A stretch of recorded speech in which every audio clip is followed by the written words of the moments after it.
اهلا وسهلا بكم يا اصدقاء، انا سلمى حجاج ودي قناتي التحفه تحفه. وفي فيديو النهارده هنتعلم ازاي نعمل التصميم اللي قدامكم دوت. والمفاجاه ان التصميم دوت هنعمله بشكل مجاني ومن غير استخدام برامج التصميم زي ادوبي الستريتور او فوتوشوب او انكسكيب. مش هنستخدم برنامج تصميم خالص، واي شخص حرفيا يقدر يعمل التصميم دوت بكل سهوله. فيلا بينا نبتدي ونشوف ازاي هنعمل التصميم دوت اللي نقدر نستفيد بيه ان احنا نستخدمه في الطباعه بالطلب، سواء على التيشيرتات او على التوت باجز وعلى منتجات تانية كتيرة جدا. يلا بينا نبتدي. فاول حاجة هعملها ان انا هدخل على موقع كرييتيف فابريكا بالشكل دوت. الموقع دوت موقع بيقدم خدمات لمصممين الجرافيك، زي مثلا منتجات زي الخطوط، بيقدم لنا كمان اشكال جرافيكس، وكمان بيكون في بعض الحاجات المجانية اللي بتنزل كل فترة نقدر ان احنا نستخدمها ونحملها عندنا بشكل مجاني. لسه ما عملتش بقى ساين اب ولا عملت لوج ان ولا عملت اي حاجه خالص. هاجي هنا كده على تولز وهختار من هنا كده شيب كلاود. هو هنا بيشرح لي ايه بالظبط هي الشيب كلاود، فانا هقول له ستارت كرييتنج ناو. ولكن قبل ما نبدا الشيب كلاود بتاعنا لازم نعرف ان احنا خلال الخطه المجانيه بتاعتنا، وطول ما احنا عندنا خطه مجانيه نقدر فقط ان احنا ناخد 5 تصاميم بالشيب كلاود دوت. فعشان كده لازم نركز كويس قوي في التصاميم اللي احنا عايزين نعملها بالشيب كلاود طول ما احنا في الفترة المجانية. فاختار start creating now. هيقولي طبعا لوجن، فانا عندي اكونت سابقا على كرييتيف فابريكا، هختار من هنا لوجن.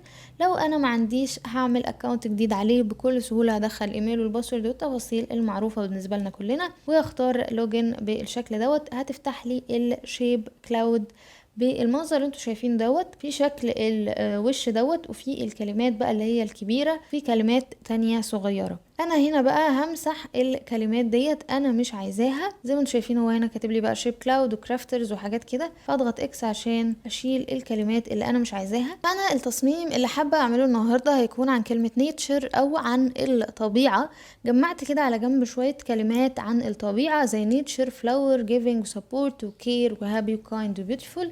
مجموعه كده من الكلمات، وهبدا هنا ادخل الكلمات بتاعتي واحدة واحدة كده وهم جاهزين عندي على جنب، فهدخلهم بكل سهولة. وبعد كده هلاقي هنا ان عندي في اشكال جاهزة واقدر ان انا احمل الشكل بتاعي. لو جينا للبيسك دوت هلاقي ان عندي الاشكال التقليدية، عندي كمان اشكال ليها علاقة بالويدنج او بالزفاف، وعندي كمان اشكال ليها علاقة بالبيبي اند كيدز، حاجات الاطفال والبيبيهات. عندي كمان اشكال ليها علاقة بالحيوانات زي الفراشة وكل الحاجات ديت، والاخطبوط والزرافة وكل الحاجات ديت.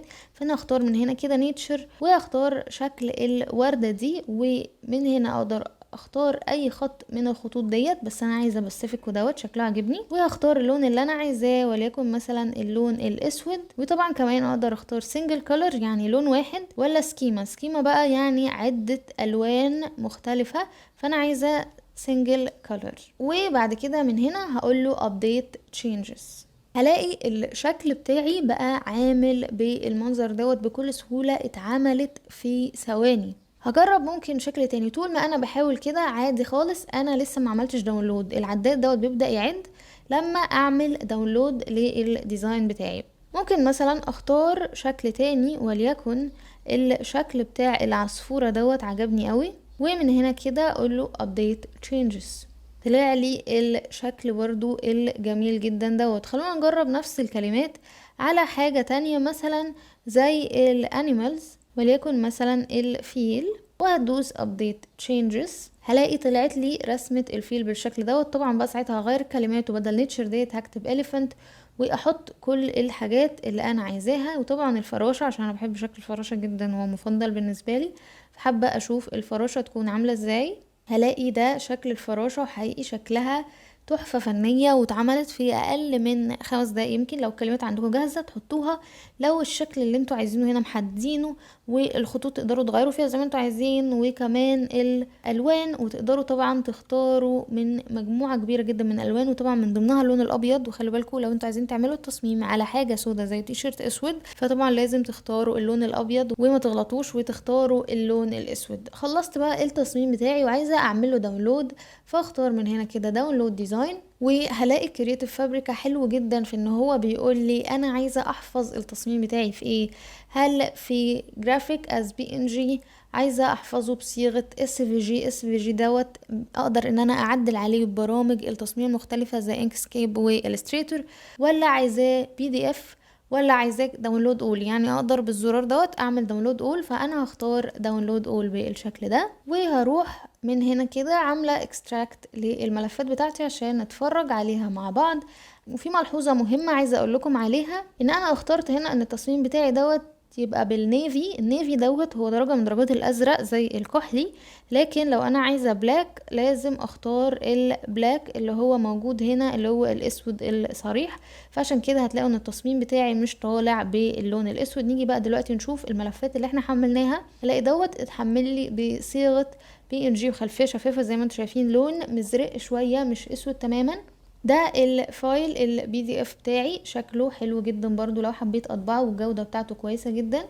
ودوت الملف اللي بصيغة اس في جي نقدر نفتحه بالستريتور، وكمان نقدر نفتحه بانكسكيب. والروعة بقى هنا فعلا ان هو بصوا عامل ازاي، هو عبارة عن فيكتور. يعني انا اقدر اتحكم في كل حرف في التصميم بتاعي دوت، واحركه واشيله واوديه واغير لونه، مش مثلا محملهولي كده بشكل عشوائي او بشكل مش منظم، لا فعلا شغل احترافي.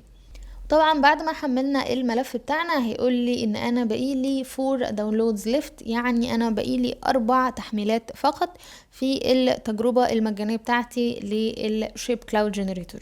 ففعلا الاداة ديت جميلة جدا. فكروا كويس في التصاميم اللي انتوا عايزين تعملوها قبل ما بالفعل تبدأوا فيها، عشان ال5 محاولات، او طبعا تقدروا تشتركوا في الخطة المدفوعة وتعملوا عدد لا نهائي من التصاميم زي ما انتوا حابين.